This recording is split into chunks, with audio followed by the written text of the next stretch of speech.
It is the end of the first century BC, and right now we're in Rome. And we're in an area of Rome that is relatively underpopulated. And it's the area where the church was largely active. It'd be the area around the largely Jewish settlements in the Roman area of the first century.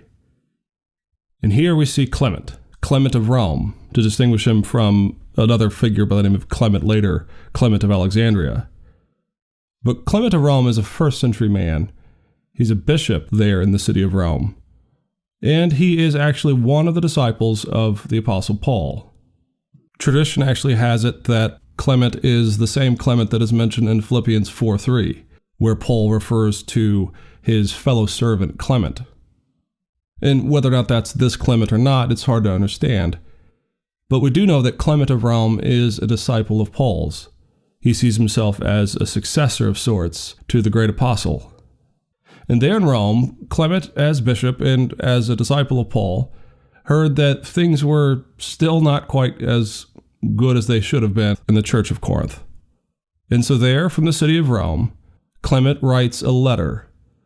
And that letter today is known as First Clement. But it is a letter from Clement to the city of Corinth, admonishing them on certain doctrinal points, encouraging them, and in many ways mimicking, though not trying to fully embody, all of Paul's writings to churches of the first century. In fact, some have tongue-in-cheek referred to this as 3rd Corinthians, because it seems very clear that Clement in this letter is trying to say some things that forwards and advances the gospel in the city of Corinth and in the church of Corinth, that really mimic and push forward some of the things that Paul was trying to say. And one of the things that was going on in Corinth this time is there seems to have been some deacons and elders who had been deposed. And there was some consternation as to whether or not they should be allowed back into the church and under what order of discipline. And Clement encouraged them to allow them, so long as they are repentant, to return to the office of leadership. He sees in their full removal and permanent removal a real heavy hand. And Clement says, this is not how we do things. The elders and the deacons, those who were chastised and disciplined for a time, need to be restored. He says in particular, it is their job to offer up the gifts, which is almost certainly a reference to the Eucharist. That in the order of worship, it is to the charge of the elders, those who are ordained, to offer up the Eucharistic sacrifice. And so, Clement argues, it's a bit unseemly to permanently bar those who were under discipline who have now repented and have come back. Among other things, Clement refers extraordinarily to the resurrection of Christ, but he does a bit of a poetic sort of turn of phrase. He actually does a bit of what we call natural theology in this text. When he's referring to the resurrection of our Lord, he actually refers to the resurrection of a bird that he thinks is actually a historical, actual bird in real time and space, and that is the bird, the phoenix. And Clement really believes that it's a marvel that the Lord, in sort of a symbolic fashion in the order of nature, has given this bird who dies and then is resurrected year by year as an example of the resurrection of our Lord. And of course, not a few people throughout history who have come to realize that the phoenix is a mythological creature, that it's not a historic creature, have chuckled at this because they laugh at Clement being so foolish as to believe that a phoenix was an actual bird. But his argument is simply that the resurrection is historically true, that Christ was bodily resurrected. And he makes this sort of oblique appeal to this phoenix. But his point is, Christ is risen, he is on the throne, restore these elders and these deacons, and get on with the ministry there in Corinth. And if we just take a step back and we look at this, here we have a direct disciple of Paul's ministering in the city of Rome. Now, if you are familiar with the book of Acts, you know Paul labored and strove and desired above all things to get to the heart of the Roman Empire, to the city of Rome itself, in order to do ministry. Tradition has it, of course, that Paul does end up there in chains and that he is eventually beheaded, but he is not there to establish a church. The best he's able to do is to offer the book of Romans to those in Rome who are ministering. And it is at least a poetic ending, in some ways, that here we have Paul's protege, one of Paul's direct disciples, ministering, living in Rome, in enacting the ministry that Paul himself was not able to do before his death. And not only that, but we see Clement taking up the charge of caring for some of the other churches that were under Paul's charge during his ministry and looking after feisty old Corinth off there in the distance. And with this lecture, we really get to this bridge point. This lecture is on the Apostolic Fathers, which is a name we use for those figures who come directly after the apostolic age. In many ways, like in Clement, we're talking about people who either knew the apostles or who, through some degree of separation, were directly linked to the apostles themselves. And the importance of understanding the Apostolic Fathers is that it provides the context and the earliest vocabularies of worship, church life, discipline, church structures, and all of these very interesting questions that we want to know about. What was the earliest worship like? Often we don't have a lot of documentation of what happens after the book of Acts for some time. The period of persecution and the period of low writing output by the early church means that sometimes we just have to piece things together through fragments and archaeology. But when we look at the Apostolic Fathers, we have in written form, though not as much as we'd always like, but we have in written form the earliest evidence of the earliest church. And we need to begin by reminding ourselves of the context. In our previous lectures, we've looked at the Greco-Roman world, first by looking at the Greek world and Hellenization, and then by looking at Roman paganism very explicitly, both in terms of how they worshipped and in terms of the wars and the armies, and just the sort of overall ethos of the Roman world. And we even looked at some of the Roman philosophies and the Greek philosophies that were at least dominant over the centuries of the time, either prior to the church or during it. But the church right now is dealing with two contexts that it has to sort of wedge itself between and distinguish itself from. On the one hand, there is Judaism, and the earliest church struggled to define itself over and against the Jewish church. This is not hard to believe if you look at the book of Acts. There is so much of the ethos and the ethnic identity and the ritual identity of following Torah that is there in the early church. And there is so much of the structure of the synagogue that comes over into the earliest days of the church that at times, again, not unlike Paul's disciples or any of the other figures in the New Testament period, trying to parse out the subtle differences at times between followers of Christ and those who externally follow the Jewish ways was not always an easy task. Increasingly, though, it does become easier in terms of your allegiance, in particular the obvious allegiance of the church to the Messiah, to Christ as Lord, to Him as the incarnate God, that He came down and bore our sins on the cross and was resurrected, was simply not tolerable in the Jewish faith. Still, the Jewish faith is what gave birth to the Christian world. The Christian world was not a wholesale rejection of Judaism by any means. The Old Testament scriptures are the Christian scriptures. It's just that the church sees the fulfillment of these scriptures in the person and work of Christ. But on the other hand, on the other side, apart from Judaism, there was this pagan world, this hierarchical world, this very much have and have not world. There were those who were the elites. To be Roman, to have your citizenship, to be part of the army, this was considered to be virtuous.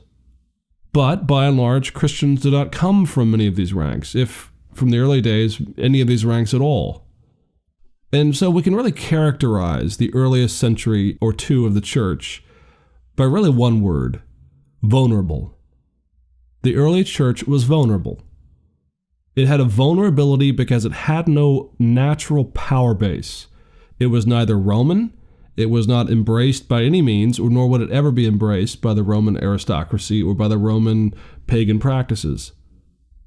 But it also wasn't Jewish. And as we've seen before, the Jews had carved out a little niche, at least for a time, where they were able to do their worship and offer their sacrifices in their own way, so long as they, from time to time, made sacrifice on behalf of the emperor. Christians, however, had no such pocket, no such place where they could kind of keep to themselves and yet also not participate in the Roman pagan world. Christians worshipped predominantly in houses.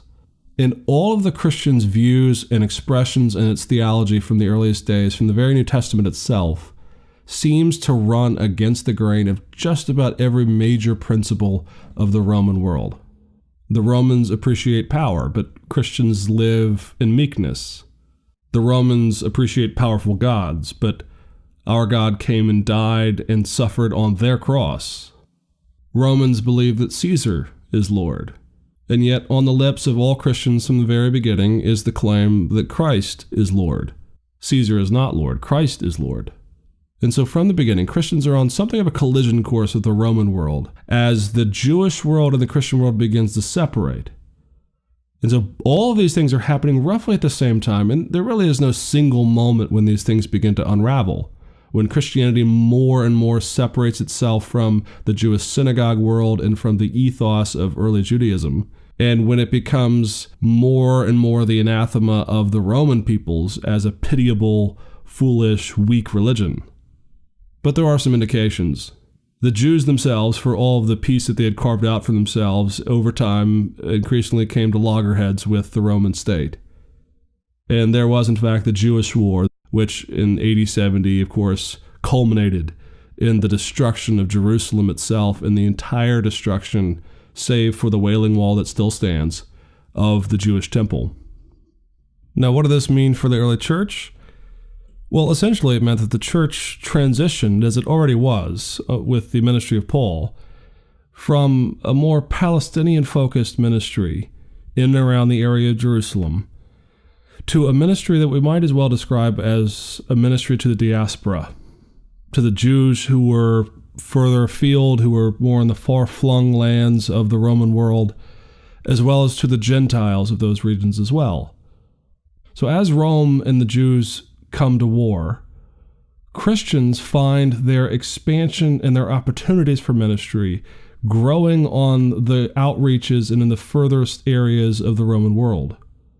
Exact numbers and expansion statistics are almost impossible at this point, but we can have some sort of round numbers.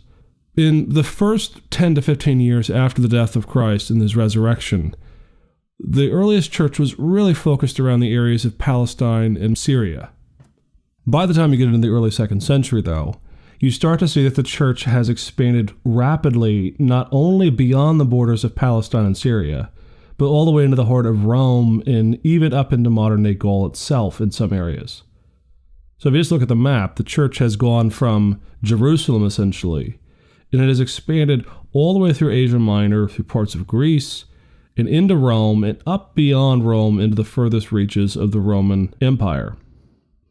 And it is within that expansion of the early church that we really see the flourishing of the Apostolic Fathers themselves. Now, who were the Apostolic Fathers? Put simply, the Apostolic Fathers were a group of figures who lived roughly from 75 on up until about 150 to 200 AD. Now, that last number obviously is a bit of a wide berth. 50 years is a bit of a stretch. And really going on up to the year 200 is a bit far to still be talking about the Apostolic Fathers.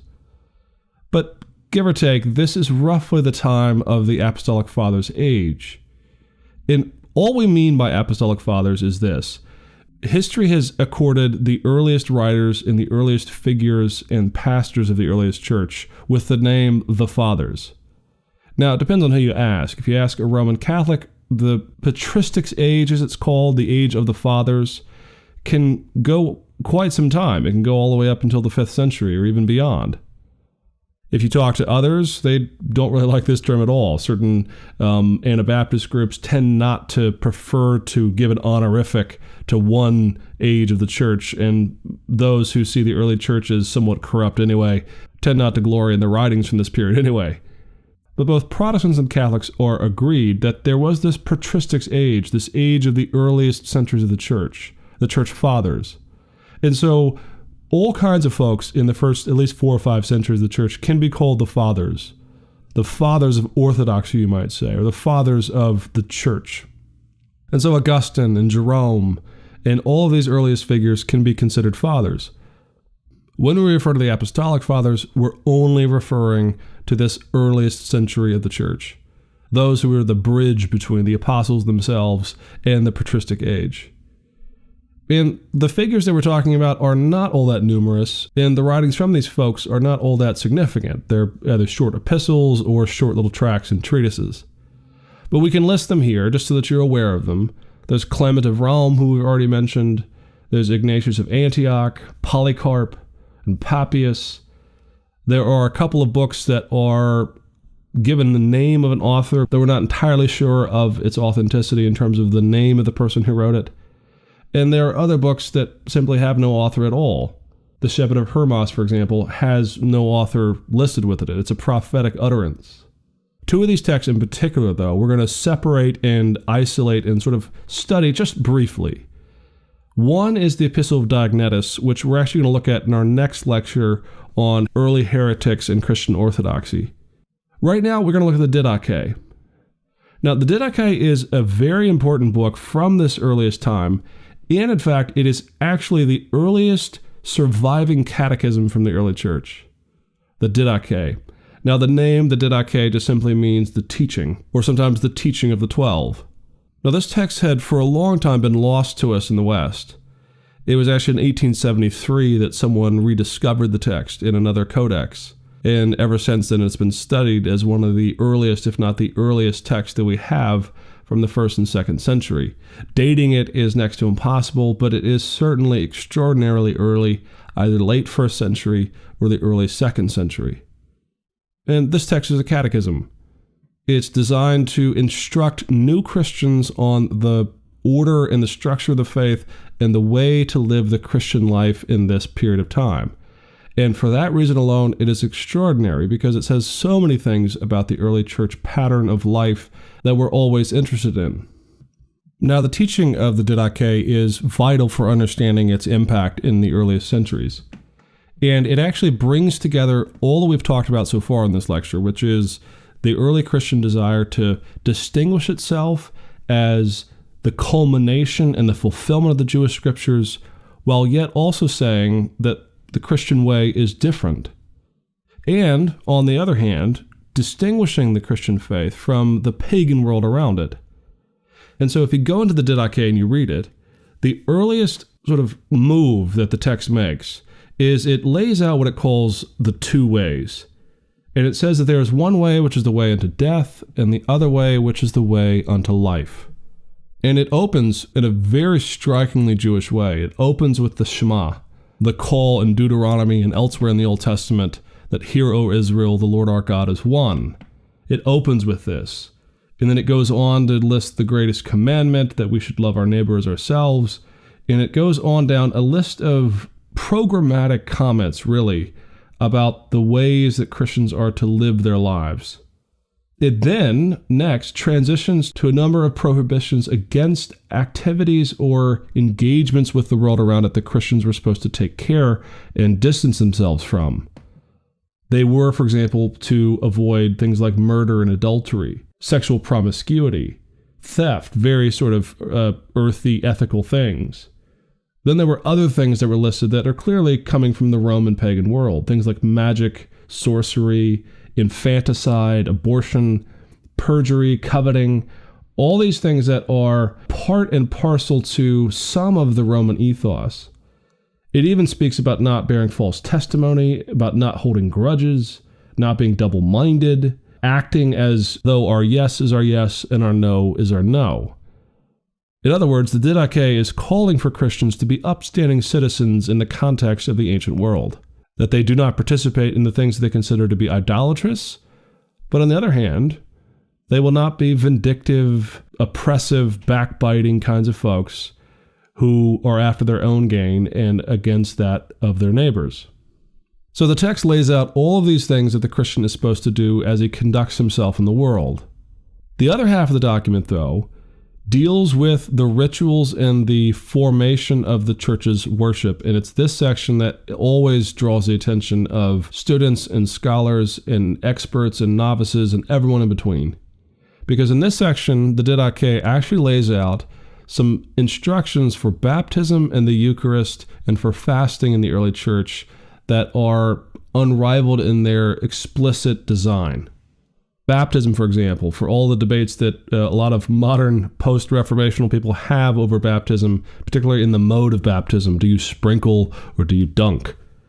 Well, very interestingly enough, the Didache doesn't really seem to care at all.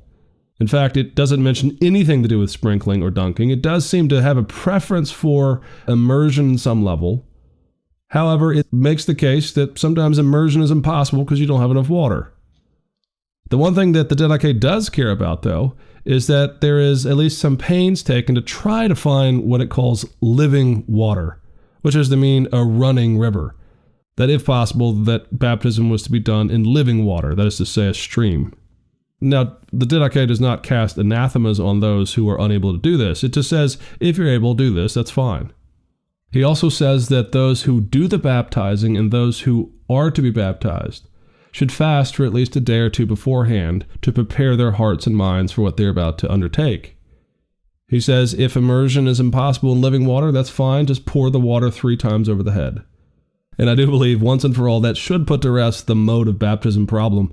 Those who think that the practice is so clear one way or the other should take a little bit of the pragmatism of this document into their hearts and realize that if you're into immersion, that's fine, but if you can't immerse, pouring over the head 3 times is just as sufficient for the baptism. Secondly, the Didache is very clear on some of the language used in the Eucharist. In fact, you might even say that this is liturgical language. Now, I don't mean that it's formalistic liturgically, but just simply that just as we see in the book of Corinthians where Paul is giving some comments about what is said during the Eucharistic service, the Didache repeats many of these lines almost verbatim, though not entirely so. It says that concerning the cup we say, we thank thee, our Father, for the holy vine of David thy servant, which thou madest known to us through Jesus thy servant. To thee be the glory forever. And there is a similar refrain for the bread when it is offered as well. Clearly, in other words, the early church is Eucharistic. So in other words, if you are of the opinion that the Lord's Supper is a lot of gobbledygook that was sort of invented and a lot of liturgy that was sort of trumped up over 3 centuries of the early part of the church, you need to really wrestle with the Didache. From the beginning, it is saying that the Eucharist matters, and here is the form and the language and the vocabulary we use during this part of the service. Another thing that the Didache cites as part of the practice of the early church is the practice of fasting. Very interestingly enough, this is one of the points when the early church does take a real sort of cultural stand against Judaism, though not in practice. It was the practice of the Jews to fast 2 days a week, and the Jewish practice was to fast on Monday and Thursday. That is to say, from sunup to sundown on Monday and Thursday, Jews would abstain from food. They would perhaps give that money away that they would have bought food with. Maybe they'd give the food itself away to the poor.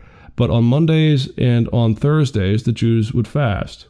Well, the Didache says in no uncertain terms that the Christians do not fast, quote, with the hypocrites, but instead the Christians fast on Wednesdays and Fridays. And so the practice is still the same. They just chose 2 alternative days in the week to have their fasts. He also says that the Christians pray the Lord's Prayer 3 times a day. And he says very explicitly that by this point, Christians are increasingly choosing not to pray with their Jewish brethren. That at some point, their difference in their understanding of the Messiah was causing them to be unable to pray together because they were praying to different ends and for different means, and frankly, to different gods, at least in terms of different understandings of what God had wrought in the person of Christ. And he says that at this point, the Christians and the Jews had begun to pray separately, and that the Christians prayed the Lord's Prayer 3 times a day. In the end, what we know about the Apostolic Fathers is really only piecemeal. We always wish we knew more. We always wish we had smoking guns about, early church worship liturgies that were still sort of left lying around. We wish that the practices of the early church were more obvious to us at times. Frankly, one of the most important questions is, how did this untethering of the Jewish and the Christian world go about? Because from the very beginning, we see some movements away from Judaism, very self-conscious movements away. Not just animosity either, not just simply Christians rejecting Jews through anti-Semitism, but real structural, doctrinal, liturgical problems when one is worshiping Messiah as Lord and one is not. And the church having to reckon with that and deal with its own identity as the followers of Christ. We also wish we knew more about just simply day-to-day life in the early church. Unfortunately, those pieces are hard to come by. What we have, though, in the early church, right in the dawn of the post-apostolic age, is some real broad sketches of a faithful church that is following Christ, that is attempting to distinguish itself from paganism on the one hand, and having a bit of a difficult time understanding its relationship culturally in day out life with the Jewish synagogue that was on the other side of the Christian church. The Christians obviously knew where they stood. Christ was Lord. But Christians also had to reckon with the fact that a number of them in the earliest decades were Jewish converts. And they were so wrapped up in the traditions and the rituals of things, not all of which were bad and pharisaical, that they had to understand, how is the Christian going to find its own way and its own pattern of life in this world? And we see some of this in the Didache. Now, the next thing to come up is as the world begins to take its eye and it looks at the church and it begins to say things about the church, as the pagans look at the church and begin to cast aspersions and make fun of it for being sort of poor and weak and foolish, and as the Jews begin to attack Christianity as being abhorrent and a bastardization of the Jewish faith, the next step in the Apostolic Fathers age is a transition from simply maintaining its own ethos and developing its own ministry internally to a new move of what we call apologetics. And apologetics is the explanation and the defense of the Christian faith to the outside world. And that transition is a vital one, because what we begin to see with the rise of the apologists is a full-scale defense of why the Christian faith is the truth and the life, and why the scriptures are fulfilled in Christ. And when we get to that age, we begin to see the real flourishing of Christian writings.